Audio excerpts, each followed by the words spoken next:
Prezident İlham Əliyevin tapşırığına və bölgələrdə vətəndaşların qəbulu cədvəlinə uyğun olaraq Daxili İşlər Naziri general-polkovnik Vilayət Eyvazov oktyabrın 31-i və noyabrın 1-i Kürdəmir rayon polis şöbəsində növbəti vətəndaş qəbulu keçirib.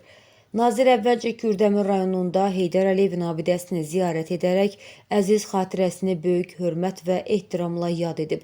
Sonra rayon polis şöbəsinin inzibati binasında Kürdəmir, Ucar, Hacıqabul, Göyçay, Ağdaş, Ağsu, Şirvan və digər bölgələrdən gələn 315 vətəndaşın müxtəlif məsələlərlə bağlı müraciətləri dinlənilib. Nazir qəbula gələnlərin müraciətlərinin həlli istiqamətində zəruri addımların atılması və vətəndaş məmnunluğunun təmin olunması məqsədi ilə Nazirliyin aidiyyatı baş idarə və idarə rəislərinə ciddi tapşırıqlar verib.